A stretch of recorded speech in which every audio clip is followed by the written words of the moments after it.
Terus pertanyaannya begini, Apa kriteria calon istri yang solehah?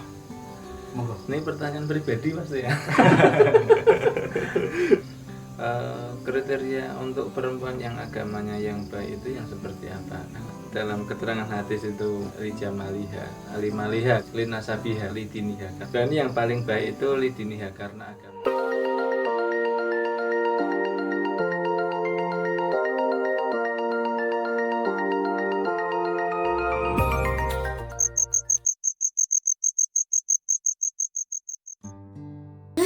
Ngaji 5 menit. Luangkan waktu 5 menit Anda untuk ngaji bersama kami.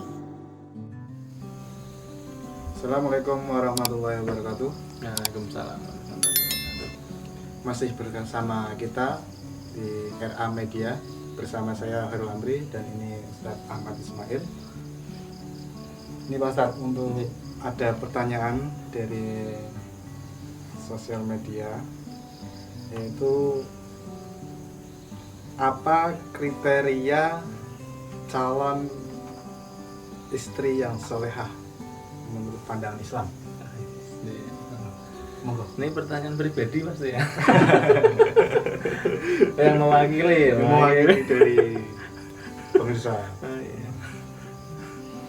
Iya, beberapa dalam keterangan hadis itu bahwa perempuan itu, wanita itu dinikahi karena 4 hal. Pertama karena kecantikannya, lijamaliha. Terus kedua limaliha karena harta bendanya, karena kekayaannya. Terus ketiga linasabiha karena nasabnya, dan 4 karena lidiniha karena agamanya. Dan yang paling baik itu lidiniha karena agamanya. Terus pertanyaannya begini, kriteria untuk perempuan yang agamanya yang baik itu yang seperti apa? Karena kan itu masih global, artinya masih umum, sifatnya masih umum. Nah, dalam keterangan lagi disebutkan ada 3 kriteria di mana seorang wanita itu dianggap baik. Yang pertama al-ma'unah ala dini wa dunyahu. Jika perempuan atau wanita itu bisa menolong suaminya untuk perkara ibadahnya dan perkara dunianya. Jadi wong wadok iki bisa nulungi nang ibadahe ya nang donyane, nang pekerjaane ya nang ibadahe. Dia bisa menolong suaminya, dia bisa membantu suaminya untuk suaminya itu lebih dekat dengan Gusti Allah dengan ibadahnya, dan membantu suaminya dalam pekerjaannya dalam arti untuk nafkah keluarganya. Itu yang pertama. Terus yang kedua, qilatut takalluf, sedikit dalam menuntut suami. Nah, jadi dia tidak banyak tuntutan, tidak banyak ini itu, pengen ini itu, enggak. Tapi semakin sedikit tuntutannya itu semakin baik. Itu kriteria wanita solehah. Terus ketiga, asyafaqah alal aulad, dia berkasih sayang atau melas iman karo bocah. Nah niki, melas karo bocah, iman karo bocah, berkasih sayang dengan anak ini.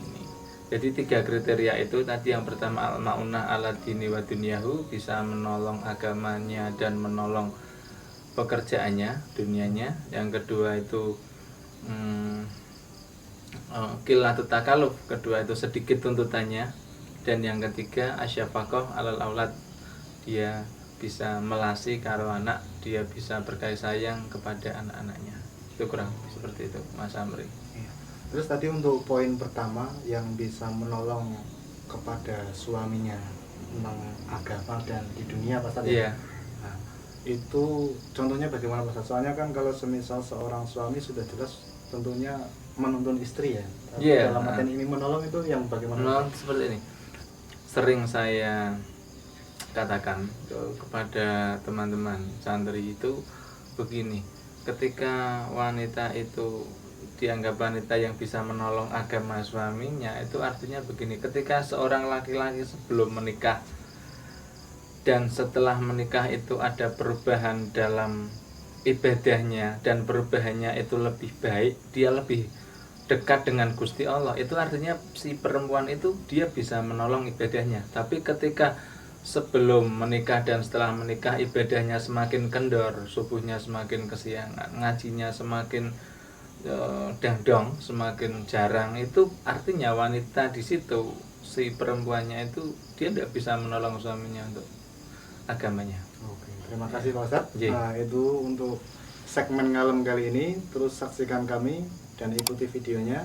Tunggu video selanjutnya. Terima kasih. Assalamualaikum warahmatullahi wabarakatuh. Waalaikumsalam warahmatullahi wabarakatuh.